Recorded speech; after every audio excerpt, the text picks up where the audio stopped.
అభినయ్ దర్శన్ ఈ పేరు అనేది ఇప్పుడు సోషల్ మీడియాలో మాత్రం మారుమోగిపోతుంది. వాస్తవంగా అభినయ్ దర్శన్ ఎవరు, ఏం జరిగింది, ఏంది అనేది ఈ వీడియోలో అయితే పిన్ టు పిన్ అయితే మనం తెలుసుకుందాము. ఈయనకు మాత్రము ఆస్కర్ అవార్డు మాత్రం 100% ఇవ్వాల్సిందే.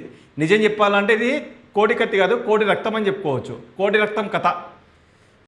అసలు ఒక పాస్టర్ అయి ఉండి అమాయక ప్రజల్ని నమ్మించాలనే ప్రయత్నంలో ఇలాంటి పిచ్చి పనులు చేయడం ఏందో అసలు అర్థం కావట్లా. ప్రతి ఒక్కరు అనేది నీ పైన ప్రేమ అనురాగాలు అనేది ఇప్పుడే స్టార్ట్ అయ్యే టైంలో ఏదో పిచ్చి డ్రామాలు అల్లి నీ పైన నమ్మకం మొత్తం మోటుకుడు. ఇది హైలైట్ అనమాట. నిజం చెప్పాలంటే వాస్తవంగా ఎవరికైతే తప్పులు చేస్తుర్రో, తప్పుగా ప్రవర్తిస్తుర్రో వాళ్ళ నిజం అనేది ఇప్పుడున్న జనరేషన్లో తొందరగా బయటపడిపోతుంది. మరి ఇక్కడ యాక్టింగ్ చేయడానికి రాలేదా, లేకపోతే కవర్ చేయడానికి రాలేదా అర్థం కాలేదు. కానీ ఏదైతే అబద్ధంగా ప్రయత్నం చేసారో అది నిజంగానే బయటపడిపోయింది. ఇప్పుడు అనేది ఊసరైతే లెక్క పెట్టబోతున్నారు. అరెస్ట్ అయితే చేసిర్రో, ఈయనతో పాటు అనేది ఇంకొక 9 మందిని అయితే అరెస్ట్ చేసిర్రు. ఈయనకి ఎవరైతే ప్రోత్సహించారో, ఈ దీనికి ఎవరైతే ఒప్పుకున్నారో వాళ్ళందరినీ కూడా అరెస్ట్ చేసి ఇప్పుడైతే లోపలైతే వేసిరన్నమాట. వాస్తవంగా ఏం జరిగింది, అభినయ్ దర్శన్ మరి ఏం చేసిండు, వాస్తవంగా ఆయనను పోలీస్ స్టేషన్లో పెట్టేంత తప్పు ఏం చేసిండు అంటే అసలైన కథ ఇక్కడనే ఉంది. ఈయన అనేది ఒక పార్టీ పెట్టిందన్నమాట. ఆ పార్టీ పేరు వచ్చేసి భరోసా పార్టీ. అంటే నిరుపేదలు ఎవరైతే కష్టాల్లో ఉన్నారో ఆ కష్టాల నుంచి అనేది మొత్తానికి బయటికి తీసుకొని వచ్చి వాళ్ళని అనేది ఉన్నత స్థాయికి తీసుకొని వెళ్తాను అనే ఒక ఉద్దేశం దగ్గర ఒక 10-15 రోజుల నుంచి అనేది ఈ పార్టీ మీద అనేది తిరుగుతూనే ఉన్నాడు. మరి అసలు పార్టీ పెట్టేది బాగానే ఉంది, ప్రజల్లో తిరిగేది బాగానే ఉంది. మరి ఏం జరిగింది, ఎందుకు అరెస్ట్ చేసిర్రు అంటే ఈయన పాపులర్ కావట్లా. పాపులర్ కావాలంటే ఏం చేయాలి, ఏదన్నా ఒక పిచ్చి పని చేయాలి. పిచ్చి పని చేస్తే తొందరగా పాపులర్ అవుతాడు. ఇప్పుడు అదే జరిగింది. పిచ్చి పని చేసిండు కాబట్టే పెద్ద పాపులర్ వచ్చింది. పోయి ఊసలు లెక్క పెడుతున్నాడు అని చెప్పుకోవచ్చు. ఈయన కొన్ని మూవీస్ కూడా తీసిండు. ఆ మూవీస్లో కూడా అనేది మంచిగా యాక్టింగ్ చేసిండు, సింగింగ్ చేసిండు, అన్నీ చేసిండు. కాకపోతే ప్రజెంట్ లైఫ్లో అనేది డైరెక్షన్ చేయడానికి చేతగాల. ఎవరైతే ఈయనతో పాటు 8 మంది ఉన్నారో ఆ 8 మంది అనేది బతుకుదేరు గురించి అనేది ఈయన ఎట్లయితే అట్లా విన్నారు. వాళ్ళదైతే తప్పేం లేదు. కానీ ఈయన ఏదైతే వేసిన ప్లాన్ ఉందో అది మాత్రం అట్టర్ ఫ్లాప్ అని చెప్పుకోవచ్చు. ఈయన యాక్టింగ్ మాత్రం మామూలుగా లేదు. వాస్తవంగా అనేది ఈయన ఒక పాస్టర్ అన్నమాట. ఆ పాస్టర్ అనేది నిరుపేదలకు హెల్ప్ చేద్దాము, వాళ్ళకంటూ ఒక మంచి జీవితాన్ని ఇద్దాము అనే ఉద్దేశం దగ్గర అనేది ఎవరైతే ట్రైబల్స్ ఉంటారో ఆ ట్రైబల్ ఉన్న ప్రాంతంలో, ఇది ఆంధ్రలో జరిగింది, ట్రైబల్స్ ఉన్న ప్రాంతంలో అనేది తిరగడం మొదలుపెట్టిండు. ఈయన అనేది ఒక మంచి పార్టీ పేరు కూడా పెట్టిండు, భరోసా. అంటే నేనైతే మీకు నమ్మకాన్ని ఇస్తున్నా, మీకు ఏ ఆపద వచ్చినా కూడా నేను ఆదుకోవడానికి అయితే సిద్ధంగా ఉన్నా అని అందరిలో నమ్మకం కుదిరియడానికే గుట్టలు నెమ్మడు కావచ్చు, పల్లెటూరు నెమ్మడు కావచ్చు, లేకపోతే ట్రైబల్స్ ఎట్లా ఉంటారో అడవులలో ఉంటారో అలాంటి ప్రాంతంలో అనేది తిరగడం మొదలుపెట్టిన తర్వాత అరే ఇట్లా ఎన్ని రోజులు కష్టపడితే ఇంకా మనకు మంచి పేరు వస్తుంది, ఇది అలా కాదు భయ్, మనం అయితే ఒక ప్లాన్ చేద్దాము అని ఆడియో రికార్డింగ్ అయితే లీక్ అయినాయి. అది కూడా నేను వినిపిస్తా, ఒకసారి మీరు వినండి, మీకే అర్థమవుతుంది. అయితే నేనంటూ ఇట్లా బయటికి వెళ్ళేటప్పుడు నా పైన అటాక్ చేస్తే నాకు ఆయన నేమ్ అండ్ ఫేమ్ వస్తుంది, మీరు మాత్రం ఎవరికి దొరకదు భయ్యా అని చెప్పేసిండు. అసలు ఈయన ఏం మాట్లాడిండు ఏందో ఇప్పుడు వీడియోలో మాత్రం ఒకసారి మనము ఆయన మాటలు విన్నాము. ఇవి ఆయన వీడియోసే మొత్తం. ఎవరైతే దొరికిరో ఆ పర్సన్ మాట్లాడిండనమాట.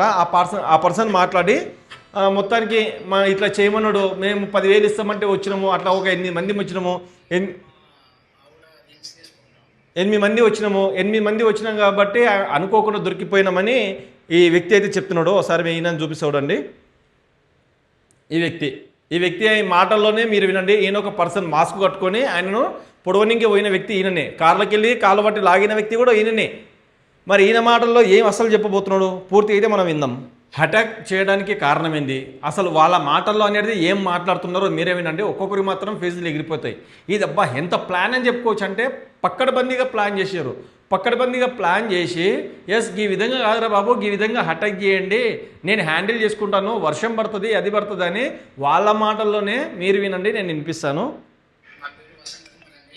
నేను మా ఆవిడ రీల్స్ చేసుకుంటుంటే వీడు మాకు ఇన్స్టాగ్రామ్లో పరిచయం వేసి ఇలా మాకు వాళ్ళే సేమ్ అని చెప్పాడండి, కార్డుని కొట్టేసి వెళ్ళిపోండి, మీకు టైం మేము చూసుకుంటాము అనేసి అభినయ్ దర్శన్ ఇంకా ఈ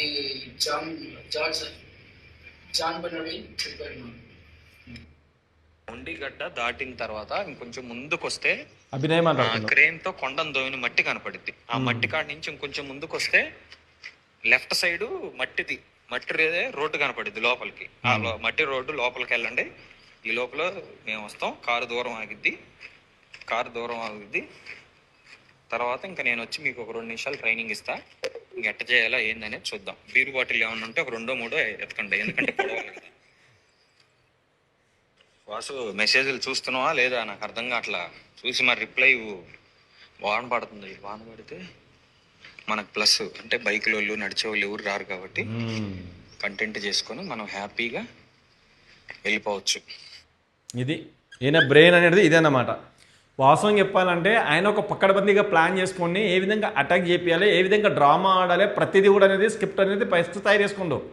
వర్షం పడతలేదు, వర్షం పడేటప్పుడు అనేది ఎవరు రారు, మన స్క్రిప్ట్ అనేది ఈజీ అనేది కంప్లీట్ అయిపోతుంది, తొందరగా మనము వెళ్ళిపోవచ్చు అని అనుకున్నాడు. కాకపోతే ఇంత ఇష్యూ అవుతా అని కళలో కూడా ఊహించలే. ఇప్పుడు ఎంత పెద్ద ఇష్యూ అవుతుంది అని ఆయన ఫస్ట్ ఎందుకు ఊహించుకోలేదు. అని నేను సోషల్ మీడియాలో అనేది వెళ్ళిపోతుంది. అటాక్ చేసిన తర్వాత ఎవరు అటాక్ చేసిర్రు, ఎందుకు చేసిర్రు, అంటే ఈయనని చంపే ప్రయత్నం అనేది చేయడానికి కారణమైంది, ఏమైనా పగలున్నాయా, ఇవల్ల ఆలోచించారా వాళ్ళు. కనీసం పోలీస్ స్టేషన్లోకి వెళ్ళిన తర్వాత పోలీసు వాళ్ళు కూడా ఆలోచిస్తారు కదా. అంత దిమాకి ఈయనకి ఎందుకు తట్టలే. వాళ్ళ జీవితాన్ని అనేది ఊచలు లెక్క పెట్టేటట్లు ఎందుకు చేసిండు. అరే ఇంత కూడా ఆలోచించకపోతే ఏం మాట్లాడాలి ఈయన దగ్గర, అసలు నాకు అయితే అర్థం కాల. నిజం చెప్తున్నా. కొద్ది కూడా కామన్ సెన్స్ లేదా, ఒక పాస్టర్ కదా, కొద్ది కూడా కామన్ సెన్స్ లేదా. ఈ విధంగా చేస్తే వాళ్ళ లైఫ్ కొలాప్స్ అవుతాయి కదా, నా లైఫ్తో పాటు. అసలు ఇది చేయడం కరెక్టా రైటా.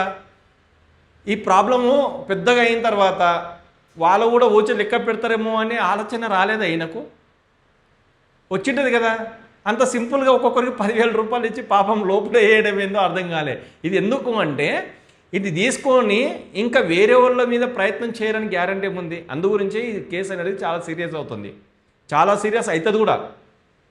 ఇంత పెద్ద డ్రామాలు చేసి నువ్వు ప్రజలను మోసం చేసి నీ అంతకు నీవే పొడిచిర్రు, చంపిర్రు, రక్తం వస్తుంది అని నాటకాలు ఆడి హాస్పిటల్ అనేది ట్రీట్మెంట్ తీసుకునేటప్పుడు కూడా నీ ఒంటిపైన కూడా ఏం లేవు, ఎక్కడ కూడా కాట్లు లేవు.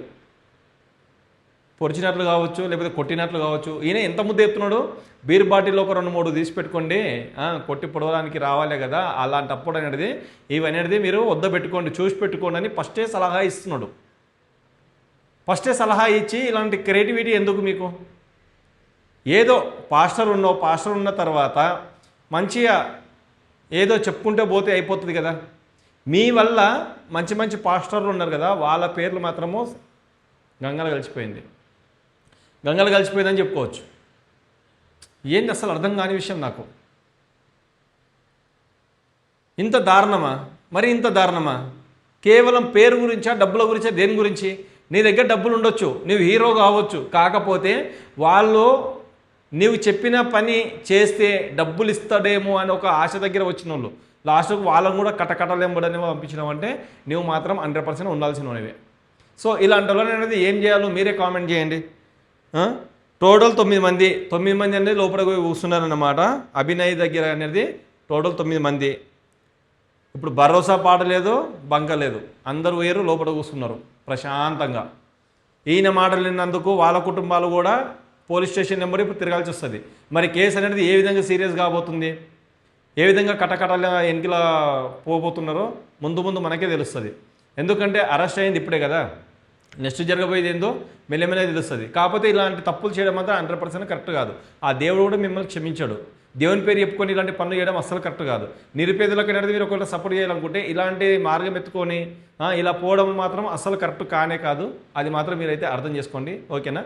సో ఇదన్నమాట. ఈ వీడియో మీకు ఎలా అనిపించిందో కామెంట్ రూపంలో మీద కామెంట్ చేయండి. ఇంకొక మంచి రోజు మనం కలుసుకుందాం.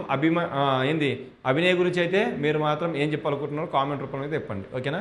ఈ వీడియో మీకు నచ్చితే హైప్ కూడా మాత్రం అస్సలు మర్చిపోకండి, ఓకేనా.